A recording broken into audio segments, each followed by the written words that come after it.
Ser da her en illustrasjon av en dyrecelle, avgrenset av cellemembran, som vi kan åpne.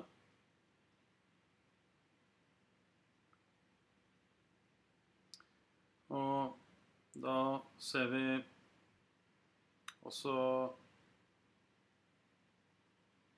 cytoplasma, som cellens bad, kan vi si.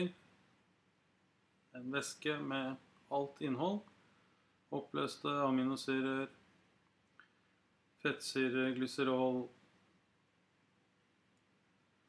bestanddeler for å bygge opp DNA og så videre. I tillegg til celleorganellene som vi skal se på etter hvert.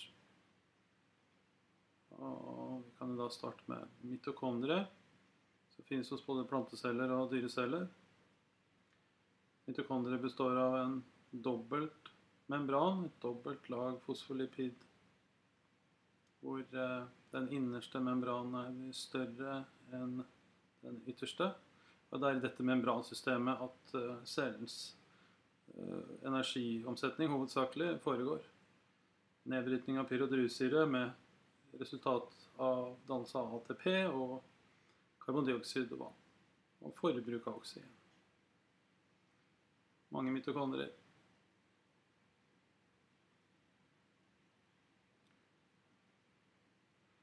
Så har vi her Golgi-apparatet, som er et membransystem ute i cytoplasma, som er ansvarlig for modifisering og pakking av proteiner.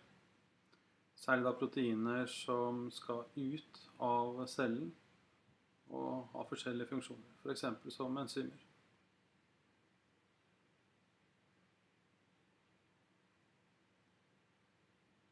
Så har vi endoplasmatisk retikulum, som da sitter i samband med cellens kjerne.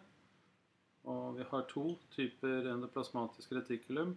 Dette er da et membransystem også. Vi har glatt endoplasmatisk retikulum, eller glatt ER, og vi har ru ER. Glatt ER er hovedsakelig da for produksjon av lipider og fosfolipider, altså bestanddel av cellemembran, som den også selv består av. Og så er det da ru ER, som da i tillegg har ribosomer, og dette er da et systematisk produksjonsområde for proteiner. I tillegg har vi da de mange ribosomene som finnes fritt ute i cytoplasma, som også da produserer proteiner. Alt dette her på oppskrift fra messenger-RNA, som da kommer fra DNA i cellekjernen, og en kopi av DNA i cellekjernen.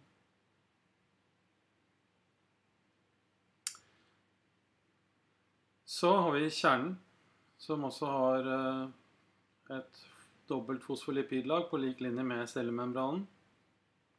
Men der har vi også porer. Her kan vi se at det er røde tråder som går ut gjennom disse porene, og det er da mRNA, eller messenger, budbringer-RNA, som da går ut til ribosomene. I tillegg så produseres det her også ribosomalt RNA, som er en viktig bestanddel av ribosomene. Og det springer da ut ifra kjernelegemet, som vi ser her.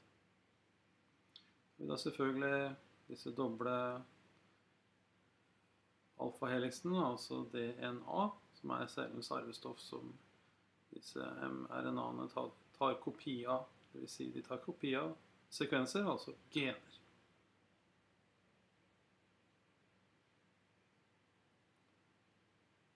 Så det var i korte trekk cellen, dyrecellen.